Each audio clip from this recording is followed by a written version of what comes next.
அவசியம் கிடையாது. உங்க பிள்ளைங்களுக்கு நீங்க சொல்லி தரணும். புரியுதுங்களா? தப்பு தானே, தப்பா நினைக்கிறதா சொல்றதே தப்பு தானே. நீங்க உங்க பிள்ளைகளுக்கு சொல்லி கொடுங்க, ஒழுக்கத்தை சொல்லி கொடுங்க. எங்க பிள்ளைகளுக்கு எப்படி சொல்லுங்க எங்களுக்கு தெரியும். புதுசெல்லாம் தேவையில்லை. நான் என்ன சொல்றேன், உங்க பிள்ளைங்க எல்லாமே ஒழுக்கா இருக்காங்களா? அப்ப உங்களுக்கு சொல்லி தருங்க. உங்க பிள்ளைய பாருங்க. அப்படி எங்க பிள்ளைய நாங்க பாத்துக்கிறோங்க. அங்க சொல்லி கொடுங்க ஃபர்ஸ்ட். புரியுதா? எங்க பிள்ளைல எப்படி பாத்துக்கணும் எங்களுக்கு தெரியும். நாங்க பிரியப்படாத இது ஏன் உங்களுக்கு தேவை நான் சொல்றேன். பிள்ளைகள் நல்லா கட்டி கொடுங்கிறேன். அன்பு அந்த பூரா எங்களுக்கு தெரியும்.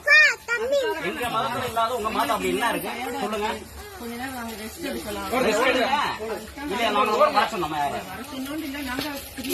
பிரிய ஏன் வர்றீங்கன்னு கேக்குறேன். நீங்க இந்த பிள்ளைய போட்டு 2-3 செயல காணாமுங்க. நீங்க எடுத்துருக்கீங்களா? ஆமா, நீங்க அப்படியே இங்க வர்றீங்க. அவங்களே உங்களை தேடி வருவாங்க. இன்னொரு பார்க்க முடியாங்க. பாண்டி போட்டோ என்ன வேலை உங்களுக்கு? ஆண்டவர் எங்க ஆண்டவர் எங்களை பத்தி தெரியுங்க. நீங்க என்ன புதுசா சொல்லி தர்றது?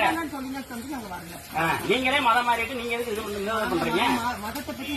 அப்படி இல்ல இது என்ன இது அன்பா? இது நான் தரம் அப்படி கேட்கல. பகவத்கீதை படிக்கிறீங்களா? அதுல இல்லாத இதுல இருக்க போகுது. ஆர்குமெண்ட் கிடையாதுங்க. நீங்க புள்ள பிடிக்கிறவளை ஏன் வரீங்கன்னு கேக்குறேன். ஏங்க அப்படியே பண்ணி ஒரு நாடகம் நாசம் வாங்கி வச்சிருக்கீங்க. அப்படி என்ன கிடைக்குது? ஏன் வர்றீங்க? நீங்க ஏன் வர்றீங்க? கற்பனை உங்க பிள்ளைகளை செஞ்சு கொடுங்க.